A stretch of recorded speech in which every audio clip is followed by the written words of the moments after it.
এ বিষয়ে আরো জানাতে সরাসরি যুক্ত হচ্ছেন সহকর্মী ইশতিয়াক শান। ইশতিয়াক, শিপইয়ার্ডে বিভিন্ন সময় এই যে দুর্ঘটনার খবর আসে, এ নিয়ে শ্রমিক এবং ইয়ার্ড মালিকরা কি বলছেন? আমি সেই যে দুর্ঘটনাস্থল সেখানেই রয়েছি। আর এই যে চট্টগ্রামের সীতাকুণ্ড এলাকার যে শিপইয়ার্ডগুলো রয়েছে এগুলোতে আসলে আমরা যেটি দেখেছি পূর্ববর্তী সময়েও কিন্তু এই ধরনের দুর্ঘটনা ঘটেছে, কিন্তু সেই ক্ষেত্রে আসলে গ্রিন শিপইয়ার্ড এর ক্ষেত্রে গ্রিন শিপইয়ার্ড বলা হয়ে থাকে যে এইসব গ্রিন শিপইয়ার্ডে গুলোতে আসলে নিরাপত্তার সামগ্রী সহ আসলে যে শ্রমিকদের জীবনের নিরাপত্তাটা কিন্তু আসলে নিশ্চিত করা হয় এবং একই সাথে সবসময় কিন্তু অ্যাম্বুলেন্সের ব্যবস্থা থাকে এবং যে কোনো ধরনের দুর্ঘটনায় যাতে খুব দ্রুততম সময়ে আসলে নিরাপত্তা সামগ্রী প্রোভাইড করা যায় সেই বিষয়টা আসলে নিশ্চিত করা হয়। কিন্তু এই ক্ষেত্রে আজকের যেই দুর্ঘটনা সেটিতে দেখা গিয়েছিল যে এই যে শিপইয়ার্ড সেখানে আসলে যে প্রত্যক্ষদর্শীরা ছিলেন তারা বলছেন এখানে কিন্তু আসলে তখন যে অ্যাম্বুলেন্স এবং পর্যাপ্ত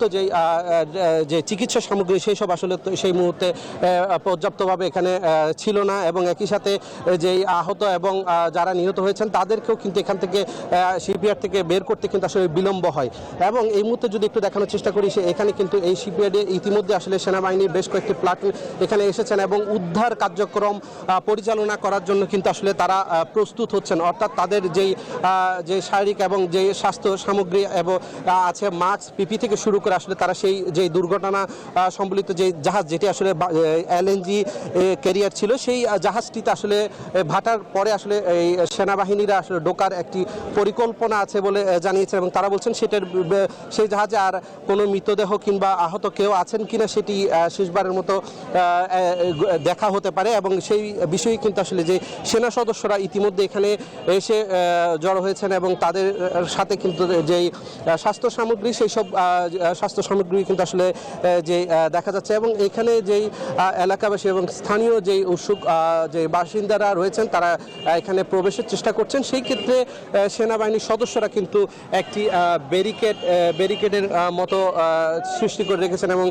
সেই উৎসুক জনতাকে এখানে প্রবেশে আসলে তারা বাধা দিচ্ছেন এবং সব মিলিয়ে বলা যায়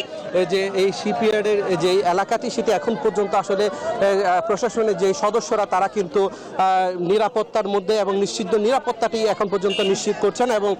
সব মিলিয়ে যদি বলি এখানকার স্থানীয় যে বাসিন্দারা রয়েছেন তারা বলছেন এই ধরনের দুর্ঘটনা কিন্তু এখানে প্রায়শই ঘটে, এইটি যাতে না ঘটে এবং এইসব দুর্ঘটনা প্রতিরোধ আসলে যে ধরনের পদক্ষেপ নেওয়া দরকার সেই সব পদক্ষেপ সহ এই যে দুর্ঘটনাটি ঘটেছে সেটির আসলে সুস্থ বিচারের তারা দাবি এখান থেকে জানাচ্ছেন। চট্টগ্রাম থেকে আমার কাছে এই মুহূর্তে ছিল সর্বশেষ। মেঘলা। ইশতিয়াক, আপনাকে ধন্যবাদ।